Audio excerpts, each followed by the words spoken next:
হযরত গৌসে আজম আব্দুল কাদের জিলানী রহমতুল্লাহি তাআলা আলাইহি বাহজাতুল আসরার কিতাবের মধ্যে লেখা আছে, এই পৃথিবীতে আসার পরে দেখা যায় 17 পারা কোরআন শরীফের হাফিজ।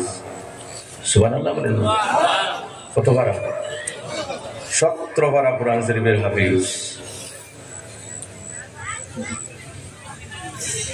এটা কি রকমের হইল? আর কারণ ছোট্টবেলায় স্মরণ শক্তি ভালো থাকে। আপনারা দেখবেন ছেলে হোক মেয়ে হোক, ছোট থাকা অবস্থায় মা বাবাকে ফলো করে কিনা, ছেলে যদি হয় মেয়ে যদি হয়, বাবা যে কাজ করেন ছেলে অথবা মেয়ে সেই কাজ করতে চায়, মা যে কাজ করেন সেই কাজ করতে চায়। এর জন্য হযরত গৌসে আজম আব্দুল কাদের জিলানী রহমতুল্লাহি তাআলা আলাইহি মার গর্ভে যখন ছিলেন, তখন ওনার মা ফাতিমা উম্মুল খায়ের প্রতিদিন কোরআন শরীফের তিলাওয়াত করতেন। সুবহানাল্লাহ বলে, মা কোরআন শরীফের তিলাওয়াত করতেন। আর ছেলে গর্ভের মধ্যে হযরত গৌসে আজম আব্দুল কাদের জিলানী মার তিলাওয়াত শুনে শুনে মার গর্ভে কোরআন শরীফের 17 পারার হাফিজ হয়ে গেছে। এইভাবে যদি মা এবং বাবার চরিত্র যদি ভালো থাকে, তাহলে নিশ্চয় আপনার ছেলেমেয়ের চরিত্র কি হইবে? ভালো হইবে। আচ্ছা, চরিত্র ভালো করতে আমাদের চেষ্টা করার দরকার আছে কিনা? জি। আজ থেকে আপনারা কিছু মেসেজ তো নিয়ে যাবেন না, কার গলা সুন্দর কার সুর সুন্দর এটা আপনারা দেখার জন্য যাচাই করার জন্য তা নয়। আপনারা কিছু মেসেজ নিতে লাগবে আমাদের সমাজের জন্য। যেভাবে ইমাম সাহেবের দরকার আছে, যেভাবে হাফিজ সাহেবের দরকার আছে, যেভাবে মুফতি সাহেবের দরকার আছে, যেভাবে তালেবার দরকার আছে, যেভাবে কারি সাহেবের দরকার আছে, যেভাবে মুয়াজ্জিনের দরকার আছে, এইভাবে আমাদের সমাজের জন্য ইঞ্জিনিয়ারের দরকার আছে, ডাক্তারের দরকার আছে, প্রফেসরের দরকার আছে, মাস্টার সাহেবের দরকার আছে। ঠিক কিনা আমার ভাইরা? শুধু একদিকে দেখবেন না, দুই দিকে আমাদের দেখতে হবে। আল্লাহ সুবহানাহু ওয়া তাআলা কোরআন শরীফে বলেন, আপনাদের প্রত্যেকের দোয়াটি জানা আছে, তাদের জানা আছে, আমার সঙ্গে আপনারা তিলাওয়াত করবেন। বিসমিল্লাহির রহমানির রহিম। রব্বানা আতিনা ফিদ দুনিয়া হাসানাতাও ওয়া ফিল আখিরাতি হাসানাতাও ওয়া কিনা আযাবান নার। হে আল্লাহ, এই দুনিয়াতেও আপনি বালাই নসিব করো, আর আখিরাতেও আপনি বালাই নসিব করো। দুনিয়ার বালাইও লাগে আর আখিরাতের বালাই লাগে। তার অর্থ নয় যে দুনিয়ার বালাই লাগে শুধুমাত্র আখিরাতের লাগে না, না না, দুনিয়ারও বালাই লাগে আর আখিরাতেরও বালাই লাগে। এই দিক জ্ঞান অর্জন করা, উত্তম চরিত্র গঠন করা, এটা দুনিয়ার বালাই। যাই হোক, এই যে মূরখ, এই অনেক ছেলেমেয়েরা আছে, তাদের মধ্যে স্বভাবটা কোনটার আছে? মূর্খার আছে, বাউটামির স্বভাবটা আছে। জি, এই এলাকার কথা বলতেছি না, আমরা কিন্তু আবার মাইন্ড করবেন না। স্কুল থেকে কলেজ থেকে আসার পরে বাড়ির রাস্তার সম্মুখে দাঁড়িয়ে কি যেন দেখে, কি যেন তাকায়। এইভাবে ছেলে আছে, তার বাড়ি ত্যাগ করে 2 কিলোমিটার দূরে গিয়া একটা রাস্তার মধ্যে দাঁড়িয়ে কি যেন অপেক্ষা করে। আছে কিনা? জি। আর আমরা তো এমন ফলোয়ার্স হইলাম, আমরা ইসলামের ফলো করি না, আমরা ফলো করি অন্যান্য ইহুদি খ্রিস্টান, তাদের চরিত্র, তাদের কাটিং আমরা ফলো করি। নাউজুবিল্লাহি মিন যালিক। হয়তো যুবক ভাইয়েরা আপনারা খারাপ পাবেন, অনেক যুবক আছে ডান দিকে চুল নাই, বাম দিকে চুল নাই, পিছন দিকে চুল নাই, মাথার উপরে কাকের বাসা। আছে কিনা? খারাপ পাবেন না যুবক ভাইরা, এটা কি কালচার? ইসলামের কালচার। জি। আবার অনেক যুবক আছে ডান দিকের চুলের কালার এক রঙের, বাম দিকের এক রঙের, সামনের এক রঙের। আমি মনে মনে ভাবি মনে হয় স্তরে দিয়ে শর্ট লাগছে, মনে হয় কারেন্টের শর্ট লাগছে। যেখানে একটু শর্ট বেশি লাগছে লাল হয়ে গেছে, যেখানে একটু শর্ট কম ভালো হয়ে গেছে। এটা আবার কি ধরনের? এটা কোন ইসলামী সমাজের কালচার নয়, এটা হলো ইহুদ খ্রিস্টান যারা তাদের কালচার। নাউজুবিল্লাহ মিন যালিক। বলো, ইসলামিক কালচার গ্রহণ করতে রাজি আছো? যেহেতু শুধুমাত্র ফয়সাল বললে, আপনারা সবাই রাজি আছো? হাত উঠিয়ে প্রমাণ দেও রাজি আছো? নারায়ে তাকবীর, নারায়ে রিসালাত। আমার ভাইয়েরা, আমরা ইসলামিক কালচার গ্রহণ করতে রাজি আছি, অন্য কোন ধর্মের উপর আঘাত করতে রাজি নাই। আমরা অন্য কোন ধর্মের কথা বলতেছি না। আমরা সবাই একসঙ্গে মিলিত অবস্থায় আছি ভারতের মধ্যে, ঠিক কিনা? এই বাউটামের স্বভাবটা ত্যাগ করতে লাগবে, না হলে জীবন বরবাদ। যাই হোক, বাদ দিলাম। এখানে 3 নম্বর পাখি যেটা, সেটা কোনটা? জি, কাক।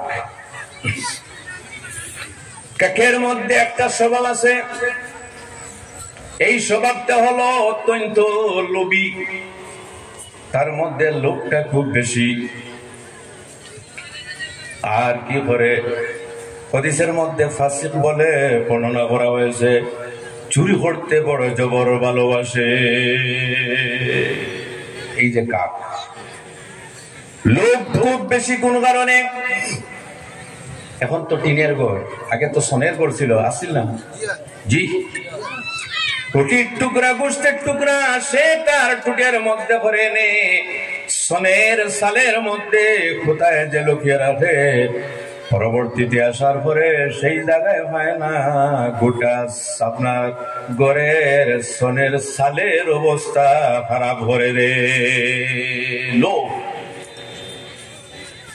এবং এই যে কাক যেটা, এটা সর্ববুঝি প্রাণী, কোনো কিন্তু ছাড় নাই। যে আমার ভাইয়ের, আল্লাহ সুবহানাহু ওয়া তাআলা একটা কাকের মাধ্যমে কবর কিভাবে তৈরি করা হয়, সেই কবর তৈরি করার শিক্ষাটাও আল্লাহ কাকের মাধ্যমে দিয়েছিলেন। আপনাদের জানা আছে, হযরত আদম আলাইহিস সালামের 2 জন ছেলে ছিল। একজন ছেলের নাম কাবিল, আর অন্যজন ছেলের নাম ছিল হাবিল। কাবিল আর হাবিল। হাবিল ছিল বাবার বাদ্য, আর কাবিল ছিল অবাদ্য। সেই সময় কিন্তু বিবাহের কথা ছিল, ভাই বোনকে বিবাহ করা যাইছিল। কেননা পৃথিবীর মধ্যে আর কোনো মানুষ নাই, নারী নাই, মেয়ে নাই। হযরত আদম আলাইহিস সালাম এবং হাওয়ার মাধ্যমে পৃথিবীতে মানুষেরা আসতেছে, গতিকে ভাই বোনকে বিবাহ করা সেই সময় যাইছিল। তবে যে তরফ থেকে বোনটা এসেছে সেই তরফের নয়, আগের মার বোনের সঙ্গে পরের মার ছেলের সঙ্গে বিবাহ ছিল। এইভাবে সিরিয়ালে হাবিল যে ছিলেন বাবার ভাগ্য, অনেক সন্তান আছে বাবার ভাগ্য, আর অনেক আছে আল্লাহু আকবার, বাবার খান্দার কোন সীমা নাই। জি, হাবিল বাবার ভাগ্য, কাবিল বাবার ভাগ্য। হাবিলের অংশের মধ্যে যে মেয়েটি আসলো, এই মেয়েটি অত্যন্ত সুন্দরী। আর কাবিলের অংশের মধ্যে যে মেয়েটি আসলো, সেই মেয়েটি খুব একটা সুন্দরী ছিল না। তখন কাবিল জিদ করলো, আমি এই মেয়েটি বিবাহ করব না, আমি সুন্দরী বোনকে বিবাহ করব, অন্যথায় আমি কিন্তু আমার ভাই হাবিলকে কিন্তু আমি হত্যা করে ফেলবো। নাউজুবিল্লাহি মিন যালিক। এই ঘটনার পরিপ্রেক্ষিতে কাবিল তার ভাই হাবিলকে সে হত্যা করে ফেলল। নাউজুবিল্লাহি মিন যালিক। পৃথিবীর প্রথম হত্যা, আর পৃথিবীর প্রথম হত্যাকারী ছিল কাবিল, আর যিনি হত্যা হয়ে নিহত হয়েছিলেন তিনি ছিলেন হে হাবিল। জোরে বলুন, তিনি ছিলেন হে। এর জন্য আমার ভাইয়েরা, এই পৃথিবীর মধ্যে যারা কোনো মানুষকে হত্যা করবে, এই হত্যা করার গুনাহটা একটা অংশ কাবিলের নামে আমলের মধ্যে লেখা হবে, কারণ সে কিন্তু হত্যার যে নিয়মটা আবিষ্কার করেছিল। যে কাজ করবে, ভালো কাজ যদি করেন, শরীয়ত সম্মত কোনো ভালো কাজ যদি আপনি বাইর করেন, তাহলে এই কাজ যে করবে সবের একটা অংশ আপনি পাবেন। আর মন্দ কাজ যদি বের করো, তাহলে এই মন্দ কাজে যারা চলবে তাদের গুনার একটা অংশ আপনার নামে আমালে লেখা হবে। ওদিকে ভাইকে হত্যা করলে এখন কি করবে? জি, লাশ কোথায় রাখবে, কি করবে? জীবনের প্রথম মার্ডার, ভাইকে কোথায় লুকাবে? চিন্তা করে পাইতেছে না। আল্লাহ সুবহানাহু ওয়া তাআলা ফাবাআসাল্লাহু গুরাবান ইয়াবআসু ফিল আরদ, আল্লাহ সুবহানাহু ওয়া তাআলা একটা কাককে পাঠালেন, পাঠিয়ে বললেন, হে কাক, তুমি পৃথিবীতে যাও, যাওয়ার পরে তোমরা দুইজনের মধ্যে ঝগড়া বিবাদ করবে। ঝগড়া বিবাদ করে যে মারা যাবে তাকে তোমার ঠোঁট এবং তোমার পাও দিয়ে মাটি কুড়িয়ে সেই কাকটিকে গর্ত করে মাটির মধ্যে পুঁতে দিবে। সেই ঘটনা হলো কাবিলের সম্মুখে। তখন কাবিল বলল, এই তো আমি নিয়ম পেয়ে গেছি, আমার ভাইকে আমি গর্ত করে মাটির মধ্যে আমি ঢুকিয়ে দিব। যাই হোক, এই যে কাকের মধ্যে কি আছে? লোভ খুব বেশি আছে। অনেক মানুষ আছে, কোন মানুষের লোভ নাই? জি, প্রত্যেক মানুষের লোভ আছে, আছে কিনা? অতিরিক্ত লোভ হলে কিন্তু মানুষ বঞ্চিত থাকে। আল হারিস মাহরুম, অতিরিক্ত লোভ হলে মানুষ বঞ্চিত থাকে। লোভটা কিসের হতে হবে? ভালো কাজের লোভ থাকতে হবে। ভালো কাজের লোভটা যদি থাকে, তাহলে আপনি ভালো কাজের দিকে হয়তো দাবিত হইতে পারেন। আপনার গ্রামের মধ্যে কোনো মানুষ নামাজ পড়ে, পাক্কা নামাজি, আপনি কিন্তু নামাজ পড়েন না, তার নামাজ দেখে যদি বলেন, হায় আমি তো নামাজ পড়ি না, আমার লোভ এসে গেছে মনের মধ্যে, কাল থেকে আমি নামাজ পড়বো, সুবহানাল্লাহ, এই লোভটা মন্দ না খারাপ? জি, এটা যদি আওয়াজ দেন, এই লোভটা মন্দ না খারাপ? ভালো, এই লোভটা ভালো। নামাজ পড়ার লোভটা যদি সৃষ্টি হয়, ওয়াজ মাহফিলে আসার লোভটা যদি সৃষ্টি হয়, যাকাত দেওয়ার লোভটা যদি সৃষ্টি হয়, ভালো কথা বলার লোভটা যদি সৃষ্টি হয়, তাহলে সেই লোভ কিন্তু অত্যন্ত ভালো। এই জন্য আমার ভাইরা, অতিরিক্ত লোভ কিন্তু করাটা ঠিক নয়। যে ব্যক্তির আছে, বর্তমান যদি জগতে দেখা যায়, যার আছে তার লোভটা সবচাইতে বেশি। জি, যার আছে জীবনে তার লোভ শেষ হয় না। আল্লাহ রবি বলেন, মানুষ বার্ধক্যে পৌঁছে, কিন্তু দুইটা জিনিস মানুষের প্রবল হয়। মানুষ বুড়া হয়, কিন্তু দুইটা জিনিস মানুষের প্রবল হয়। ইয়াহরিমু ইবনু আদামা ওয়া ইয়াশুব্বু ইসনান, মানুষ বুড়া হয়, কিন্তু মানুষের দুইটা জিনিস প্রবল হয়। এই দুইটা জিনিসের মধ্যে একটা জিনিস হলো মানুষের লোভ যেটা আছে সেটা কিন্তু প্রবল হয়। মানুষ মুমূর্ষ অবস্থায়, মরণাপন্ন অবস্থায়, তবুও কিন্তু তার মনের আশা কিন্তু পূর্ণ হলো না। সে তার ভাইদের কাছে বলে, ভাইয়ারা, আমি তো দুনিয়া ছেড়ে বিদায় নিতেছি, আমি কিন্তু ঘর তৈরি করতে পারলাম না। সে বলে, হে আমার ছোট ভাই, আমি দুনিয়া থেকে বিদায় নিতেছি, আমি কোনো জমি জায়গা করতে পারলাম না, আমি সুন্দর কোনো বিল্ডিং তৈরি করতে পারলাম না। এইভাবে মনের মধ্যে আশা থেকে গেল। অবশেষে সেই ব্যক্তি কবরে পৌঁছে গেল। যত সময় পর্যন্ত মানুষ দুনিয়াতে থাকবে, লোভ তার বাড়তি থাকবে। লোভ শেষ করে কবরে যাওয়ার পরে, ঠিক কিনা আমার ভাইরা? জোরে বলুন, কবরে যাওয়ার পরে সব শেষ। হযরত সিকান্দর জুলকারনাইন বাদশার নাম বলেছিলাম। তিনি মারা যাওয়ার আগে একটা ওসিয়ত করলেন। অনেক মানুষ মারা যাওয়ার আগে ওসিয়ত করে, ওসিয়ত করাটা ভালো, মুস্তাহাব। আপনার যদি আপনি ঋণগ্রস্ত থাকেন তাহলে সন্তানাদি যারা আছে, ভাই বিরাদর যারা আছে, তাদেরকে বলবেন খাতায় লিখে রাখো, কাগজে লিখে রাখো, অমুক আমার কাছে 10,000 টাকার পাওনাদার, অমুক 5,000 টাকার অমুক জিনিস হয়তো লিখে রাখো এবং বলে দিও আমি মারা যাওয়ার পরে যদি সুযোগ হয় তাহলে আমার যে সম্পদ আছে সম্পদের 3 ভাগের 1 ভাগ থেকে তোমরা এই আমার ঋণটা পরিশোধ করিও। কিন্তু মানুষ বলে না না, এখন শেষ করিলে পরে দেখা যাইত, যে মরার পরে আর দেখা যাবার সময় আছে। এটি জুড়ে আওয়াজ দেন, মরার পরে আর দেখা যাবার সময় আছে। আমাদের দেশের মধ্যে একটা কাজ করুন, ভালো কাজ, কোনো অসুবিধা নেই, আমি হারাম না যাই বলতেছি না। জানাজার সামনে দাঁড়িয়ে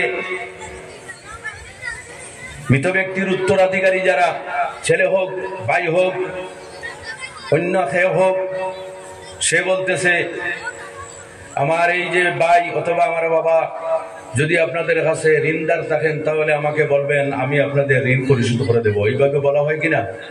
একটু জোরে আওয়াজ দেন, এই টাকা দিতে বলা হয় কিনা? 100-র মধ্যে আমার মনে হয় 5 জন এই কথার উপর আমল করে। 100-র মধ্যে 5 জন, 100-এর মধ্যে 5% মানুষ হয়তো আমল করে। জানাজা শেষ, দফন শেষ, তারপরে যদি তার সঙ্গে যোগাযোগ করা হয়, ভাই তুমি জিম্মেদার, আমি ওর কাছে কিন্তু 10,000 টাকা পাইতাম। 10,000 টাকা পাইতে কোনো প্রুফ আছে? কোনো ডকুমেন্ট আছে? আচ্ছা, ক্যাশ যদি কোনো মানুষ কোনো ঋণ নেয় তাহলে ডকুমেন্ট থাকবে? জি না, ডকুমেন্ট ছাড়া আমি টাকা দিব না। হয়তো তুমি এমনিতে বলতেছো 10,000 টাকা পাই ভাই। আচ্ছা, আপনারা বলেন তো, জীবিত অবস্থা যার কাছ থেকে টাকা গ্রহণ করা সম্ভব হয় নাই, মারা যাওয়ার পরে সন্তানাদিরা দেবে, বড় ধরনের আশা করা যায় না। গতিকে আপনার টাকা অবস্থায় ঋণগ্রস্ত হয়ে যদি মারা যাও তাহলে কিয়ামতের দিন আপনার নেকি দিয়ে, যে ব্যক্তি আপনার কাছে ঋণী সেই ব্যক্তিকে নেকি দিয়ে কিন্তু ঋণের বদলা আদায় করতে লাগবে। এই জন্য আল্লাহর হাবিব সাল্লাল্লাহু আলাইহি সাল্লামের নিয়ম ছিল, ঋণগ্রস্ত মানুষ মারা যাওয়ার পরে রাসূলুল্লাহ জানাজার নামাজ পর্যন্ত পড়তেন না। এক ডর থাকতে লাগবে। আমাদের নিয়ম হইল মরগায় মর দুধ হাতে আনা দুধ, যা হবার হবে, মরার পরে দেখা যাইবে। আচ্ছা, মরার পরে দেখার আর কোনটা আছে? জি, সব শেষ। এজন্য আমার ভাইয়েরা, আপনারা দেখবেন একজন বাহাদুর মানুষ জ্বরে আক্রান্ত হলে তার বাহাদুরি যায় না, পেটের ব্যথা আক্রান্ত হলে বাহাদুরি যায় না, মানুষের সঙ্গে গরম ব্যবহার করে। কিন্তু যখন মুমূর্ষু অবস্থায় বসে তখন তার আর বাহাদুরি থাকে না। তাকে হাদিসে বর্ণিত আল্লাহ নবী বলেন, সেই সময় ফেরেশতা চাপা দিয়ে থাকেন আর বলেন, হে বান্দা, দুনিয়াতে তুমি বাহাদুর ছিলে, এখন তোমার বাহাদুরি কোথায় গেল?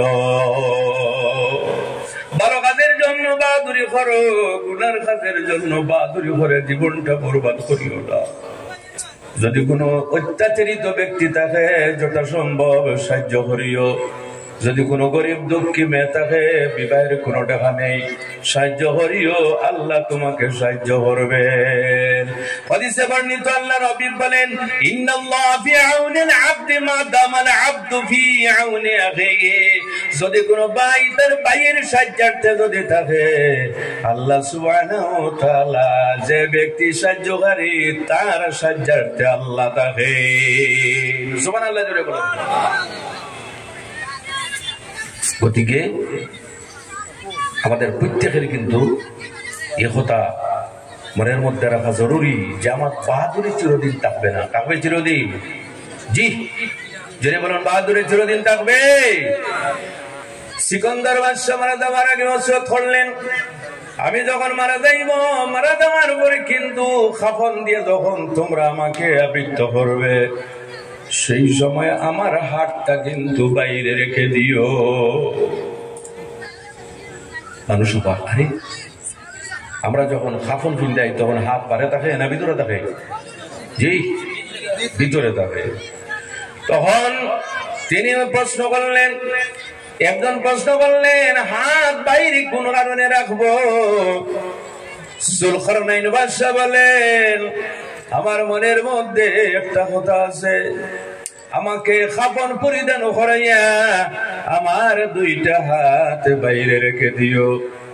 যখন খাটিয়ার উপর অথবা খেউরুর উপর আমার লাশটা রেখে যখন মানুষ যাবে, যাওয়ার সময় আমার দুইটা হাত যখন দেখবে, তখন দুনিয়ার মানুষ বলবে, হায় রে, গোটা পৃথিবীর বাদশা, যার কোনো ধনের অভাব নেই, যার জনের অভাব নেই, যার কোনো সম্পদের অভাব ছিল না, আজকে দুনিয়া থেকে যাওয়ার সময় হাত খালি, হাতের মধ্যে কোনো কিছু নাই।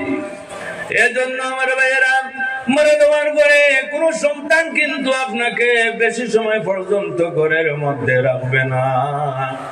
বেশি যদি রাখে 2 ঘন্টা 3 ঘন্টা পর্যন্ত ঘরের মধ্যে রাখবে। কোন মা বাবা যদি মারা যাওয়ার আগে ওসিয়ত করেন, আমি মারা যাওয়ার পরে আমার লাশটা কিন্তু তোমরা ঘরের মধ্যে রেখে দিও, মানবো কোন সন্তান? যদি বলে মানবে? জি, সন্তান কোন সময় মানবে না।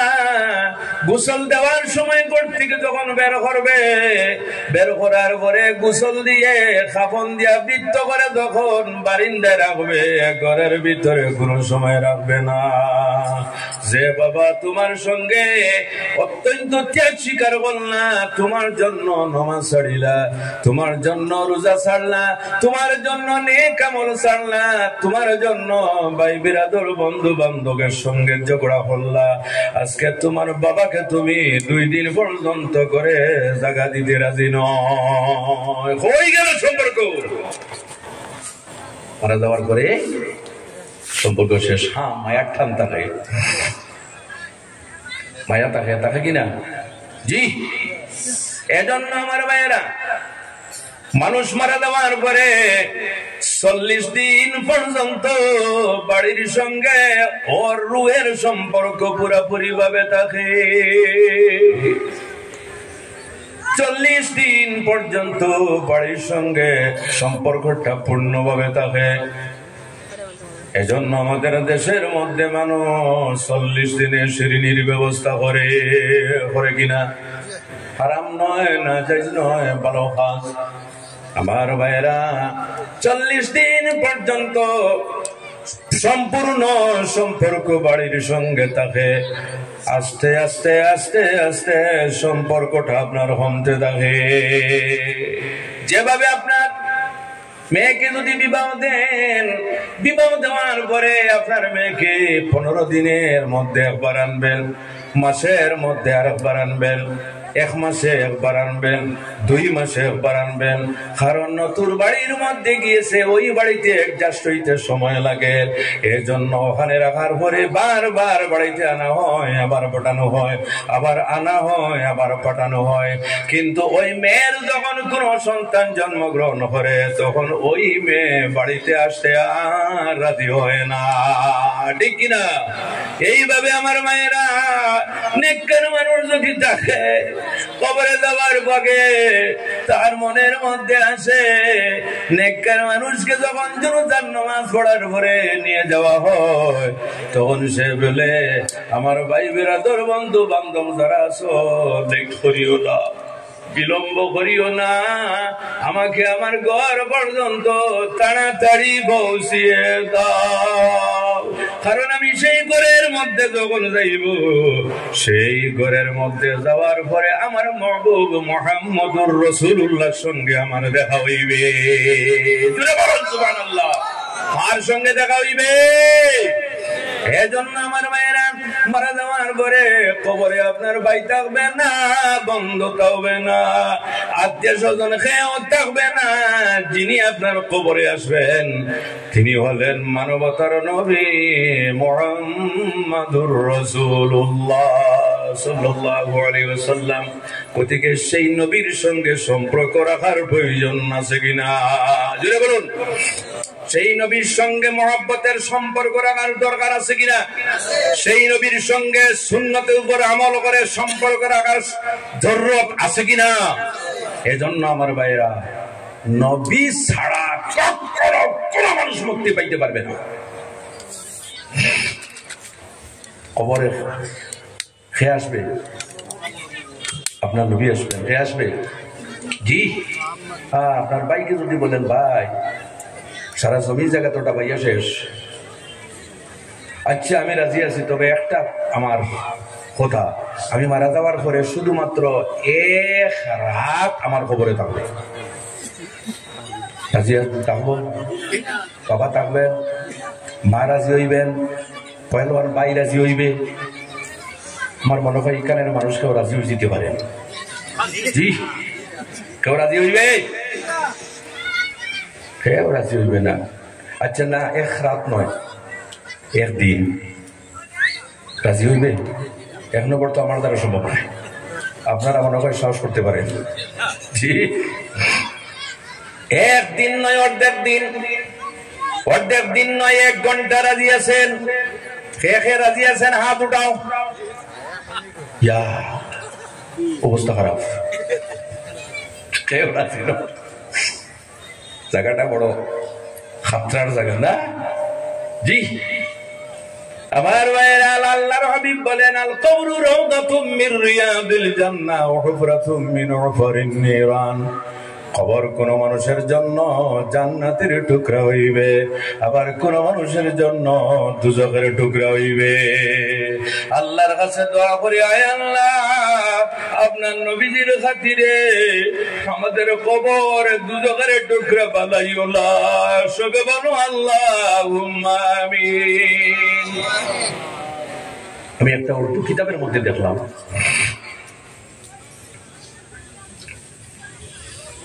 যে একজন মৌলানা মারা গেছে সে মারা গেছে মৌলানা বর্তমান যুগে মৌলানা প্রদুষে বড় সমস্যা জি আপনারা খারাপ পাইবেন না তো জি যারা মৌলানা নয় অনেক মৌলানার থেকে তারা লেবাস আরো লম্বা টুপি দাড়ি সব কিছু আছে কিন্তু পুলিশে পাওয়ার ক্ষমতা নেই আমি কয়েকদিন আগে একটা প্রোগ্রামে গেলাম আমার নিকটে ছিলেন একজন জেনারেল মানুষ মৌলানা নয় দেখতে মৌলানা লাগে আমার ওয়াজ শেষ করে আমি বললাম আমার ঘরে এই মৌলানা কিছু ওয়াজ করবেন আমি মৌলানা নয় তাহলে বুঝলাম মৌলানা মারা গেলে মারা যাওয়ার পরে কোন কারণে কবরে একটা জিনিস রয়ে গিয়েছিল আমরা কবর খনন করতে কি কি জিনিস নেই কুদাল শাবল না গেন্তি শাবল তারপরে টুকরি তারপরে কুদাল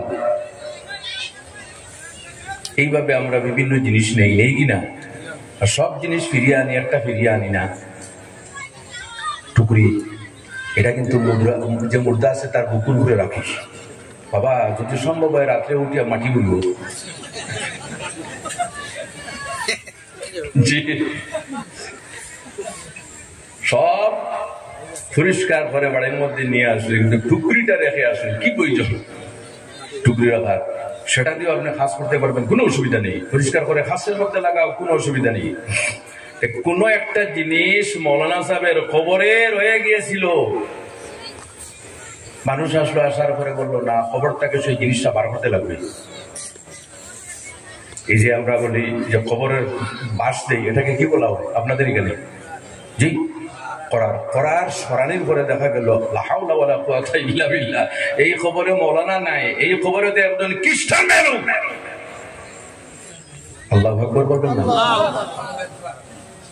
দফন করা হলো মৌলানা কিন্তু পাওয়া গেল খ্রিস্টান নাই মানুষ আরে তাহলে মৌলানা কই তাহলে মৌলানা কই আর এক কোথা থেকে আসলো? সমাজের মানুষ খবর নিতে লাগলো। ওই মেয়েটা খার বাবা খেয়ে তার পরিচয় নিয়ে ওই মেয়েটার বাড়ির মধ্যে গেলেন। যাওয়ার পরে বললেন, হে অমুক, তোমার মেয়েটি কি মারা গিয়েছে? বলে, হ্যাঁ, আমার মেয়েটি মারা গিয়েছে। তাহলে আপনি যদি অনুমতি দেন, যদি আপনি খারাপ পান না, আপনার অনুমতির প্রয়োজন আছে। যদি আপনি অনুমতি দেন তাহলে আপনার মেয়েটার কবরটা আমরা খনন করে দেখতে লাগব। মেয়েটা কিন্তু খ্রিস্টান। কি ছিল? খ্রিস্টান মানুষ মারা যাইতে সময় বক্সের ভিতরে ঢুকাইয়া দফন করে, করে কিনা সোনা দিবে, রুহা দিবে, সমৃদ্ধ হইতে মদর বোতল একটা দিবে। দুনিয়াতে সোনা রূপার মাধ্যমে কুরছিল, ও সেখানে যাবার পরে সোনা রূপার মাধ্যমে যেন খুঁজতে হয়। মেয়েটির খবর যখন খনন করা হলো, বক্স যখন খোলা হলো, খোলার পরে দুনিয়ার মানুষ অবাক। আর এই বক্সের ভিতরে দেখা যায় মৌলানার লাশ। আল্লাহু আকবার বলেন। কার লাশ? মৌলানার লাশ। মানুষ আরো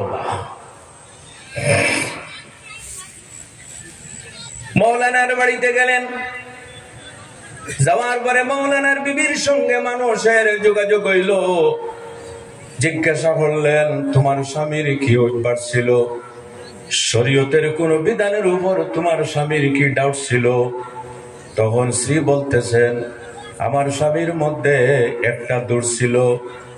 এই দোষটা হলো, আমার ভাইরা, এক পর্যায়ে যদি শরীর যদি খারাপ হয়ে যায় তাহলে গোসল করা ফরজ। গোসল করা কি? একটু জোরে আওয়াজ দেন। গোসল করা ফরজ। আর তো বুঝিয়া বাঙ্গাইয়া বলবার তো কোনো দরকার নেই। জি, কোন এক পর্যায়ে শরীর খারাপ হয়ে গেলে নারী পুরুষের উপর গোসল করা বাধ্যতামূলক। কিন্তু ওই মৌলানা বলতেন, হায় রে, ইসলামের এই বিধানটা কিন্তু আমার ভালো লাগে না। কে বলতেছেন? ওই মৌলানা। জি, লম্বা কুর্তা, লম্বা পাগড়ি দেখিয়ে পাগল হইল না। অনেক মসজিদে বাংলাদেশের মধ্যে দেখা গিয়েছে 20 বছর 25 বছর ইমামতি করার পরে দেখা গেছে খ্রিস্টান। অনেক মসজিদে দেখা গেছে ইহুদি।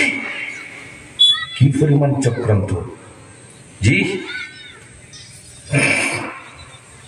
আমি কথা বলতেছি না এইভাবে কোন লেবাসদারি মানুষ দেখলে আপনারা মাথা না, কি প্রয়োজন?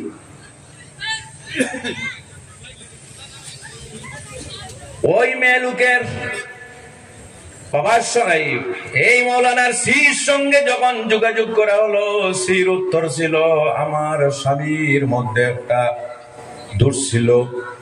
ইসলামের এই যে বিধান যে গোসল ফরজ হয়ে গেলে গোসল করাই বাধ্যতামূলক, কিন্তু আমার স্বামী বলতে নাই রে, গোসল ফরজ যেটা আছে এটা যদি না হইতো তাহলে কতই না সুবিধা হইতো। নাউজুবিল্লাহ মিন যালিক। জি,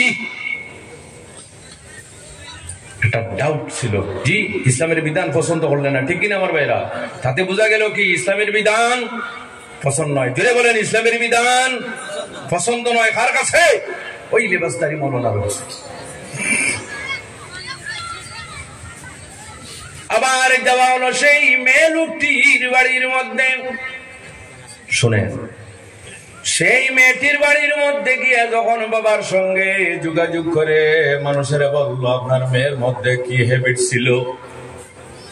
বাবা বলতেছেন, আমার মেয়ের মধ্যে জীবনে কোনদিন আমার মেয়ে এইভাবে স্বভাবের ছিল না, কিন্তু আজকে 1 বছর থেকে আমি দেখি আমার মেয়েটি একা একা ঘরের মধ্যে দাঁড়িয়ে কোন সময় নত হয়, কোন সময় তার কপালটা মাটির মধ্যে লাগায়। সুবহানাল্লাহ জুড়ে বলেন। তাহলে বোঝা যায় কি করে? জুড়ে বলেন, কি করে? নামাজ পড়ে। আবার দেখা যায় ইসলামের কোরআন বের করে আমার মেয়েটি পড়াশোনা করে। এইভাবে আমার মেয়ের মধ্যে এই স্বভাবটা ছিল। তখন মানুষ বুঝতে পারলো মেয়েটির যে স্বভাব, এই স্বভাবে বোঝা যায় এই মেয়েটি দীর্ঘ হয়ে 1 বছর আগে আল্লাহর হাবিব সাল্লাল্লাহু আলাইহি ওয়াসাল্লামের কলিমা লা ইলাহা ইল্লাল্লাহু মুহাম্মাদুর রাসূলুল্লাহ পড়ে মুসলমান হয়ে গিয়েছিল। সুবহানাল্লাহ। জোরে জোরে পড়ুন, আল্লাহুম্মা সাল্লি আলা সাইয়্যিদিনা মাওলানা মুহাম্মাদ।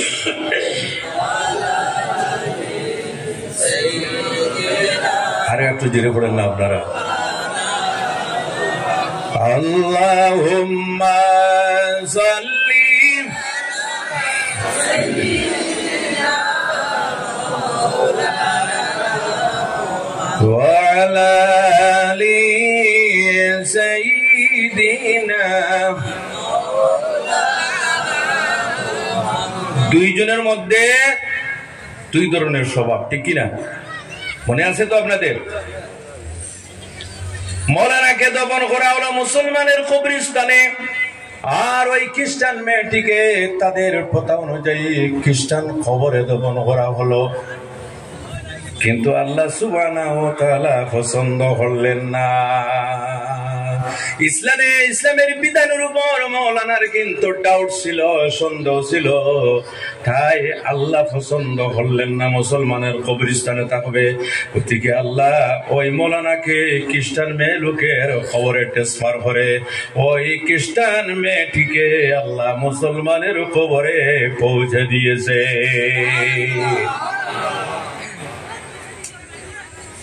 এজন্য আমার ভাইয়েরা আকীদা ঠিক রাখতে লাগবে। কোনটা? একটু জোরে আওয়াজ দেন, কোনটা? আকীদা যদি আপনার ঠিক থাকে না, নবীর প্রতি যদি আপনার আকীদা যদি ঠিক থাকে না, তাহলে না আপনার আমল কবুল হবে, না কোন ধরনের ইবাদত বندگی কবুল হবে।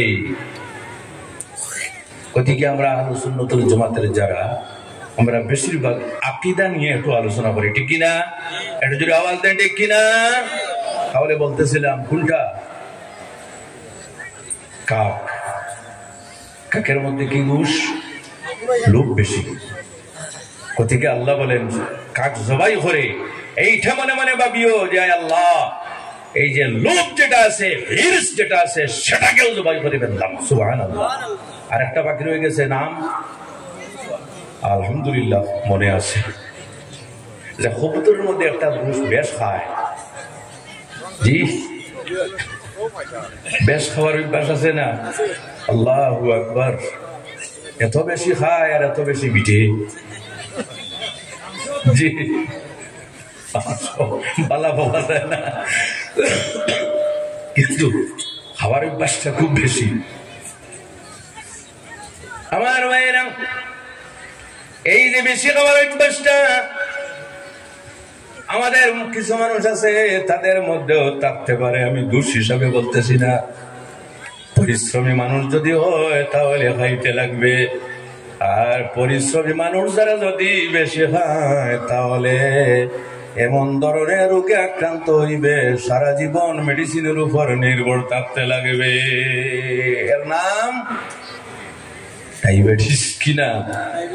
এই ডাক্তার কাছে যদি যান তাহলে ডাক্তার বলবে সকালে এক বাটি, দুপুরে এক বাটি, বিকালে এক বাটি, 3টার সময় এক বাটি, 4টার সময় এক বাটি। আমি একজনকে বললাম এক কাজ করি, বাটি বাটি তুমি কোথায় পাবে? তুমি বাতের হান্ডি একসঙ্গে লইয়া করি। জি,